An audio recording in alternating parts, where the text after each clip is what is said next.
Mas Afan mau nanggapi sebelum saya minta bicara soal anggaran lebih jauh ke Mas Boyamin. Bahwa apakah itu yang dilakukan oleh pemerintah sekarang? Jadi kalau kita bicara soal kekuatan global, kita harus sadar bahwa memang dunia ini yang berkuasa dua. Ya. Yang pertama Amerika, mereka menguasai software dan internet. Yang kedua Cina, mereka menguasai hardware. Dan dua ini yang menjadi raksasa dan kita yang menjadi kancil di tengah ini harus pintar. Jadi jangan gajah bertarung, pelanduk di tengah, pelanduknya minggir liatin yang mana gitu loh. Karena memang secara software, secara internet semua terpusat ke Amerika. Dan technically kalau mereka mau menyadap, mau melihat siapa mereka bisa. Dan kalau Cina pinter, dia yang bikin semua hardware-nya.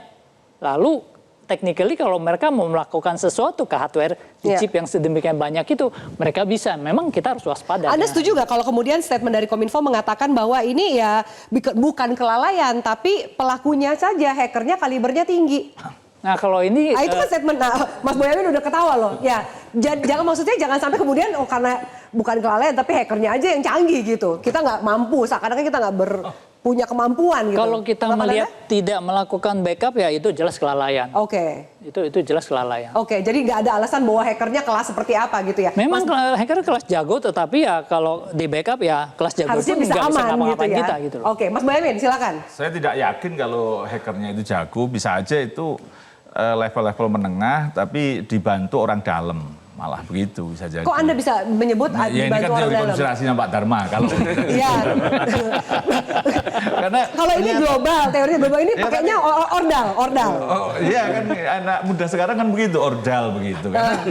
Karena genteng bocor itu tidak selalu karena lemparan orang luar kan? Iya, justru Jangan-jangan orang dalam yang bolongin. Nah, makanya kalau istilah begitu ya saya kadang-kadang di kita itu malah kadang-kadang bangga, saya loh kemarin yang bocori, malah begitu loh. Saya loh yang kemudian membuka jendelanya sehingga orang bisa masuk, bisa begitu loh. Jadi kalau bicara ini logika-logika sederhana bisa begitu, Mbak Abilani. Jadi ya saya ingin bandingkan dulu gini. Tahun 2006 itu saya masih di Jawa Tengah, waktu itu mempermasalahkan core banking sistemnya Bank BBD Jawa Tengah. Waktu itu anggarannya 42 miliar, saya protes kenapa sebesar itu, akhirnya tender 36 miliar dimenangkan oleh Sigma sebelum diambil alih oleh Telkom. Gitu kan. Nah, waktu itu penggunaannya perdebatannya adalah Linux dan AS400. Saya tanya agak lupa, AS itu apa ya? Saya tanya Pak, tadi AS400 gitu ya. Perdebatannya di situ gitu loh. Nah, kemarin pembicaraan di Mensos kok itu saya tidak ingin menyebut, tapi di luar dua itu gitu loh perdebatannya bagaimana penyimpanan data begitu. Malah di merek yang lain saya tidak nyebut dikira menjelekkan nanti gitu. Tapi termasuk pakai bawaan dari merek tersebut gitu yang gratisan nggak pakai anggaran. Linux dan AS400 gitu loh yang dipakai bank, dan bank pun sekarang mengembangkan sistem fraud detection system. Jadi kalau pegawainya mau fraud mau dari dalam bisa ketahuan gitu, terdeteksi. Justru bank rata-rata melakukan itu dan baik. Nah, kemarin kebobolan itu di BSI karena baru merger, kemudian sistemnya agak terus bisa kebobolan sampai seminggu gitu. Nah kayak begitu kok tidak ada antisipasi level negara itu kan ya. Padahal saya yakin kalau anggaran ada kok, nggak ada istilah nggak ada anggaran itu karena anggarannya juga besar-besar, bahkan ada yang mengatakan hari ini ya Pak sampai di angka 1 triliun lebih dan digunakan 900 sekian miliar itu ada juga yang menyatakan seperti itu.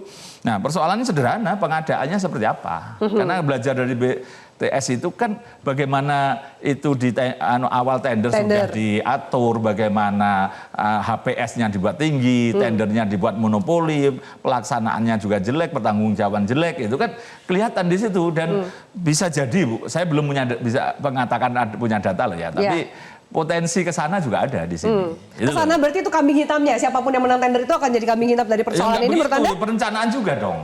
Perencanaan juga akan kena dong. Siapa yang ngadain tendernya? Kan itu nanti pada posisi ya kalau bicara BTS kan siapa yang kena? Kan juga level yang tinggi juga gitu. Jadi ini kan nanti. Maksud Anda menterinya kena nih?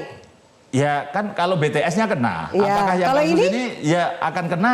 Ya semoga tidak. Jadi harusnya anggaran itu nggak jadi masalah. Sekarang kalau perlu bisa minta tambah anggaran lagi. Beberapa orang expert misalnya gini, atau orang direktur di sana yang kontraknya itu karena dia profesional harusnya 5 tahun.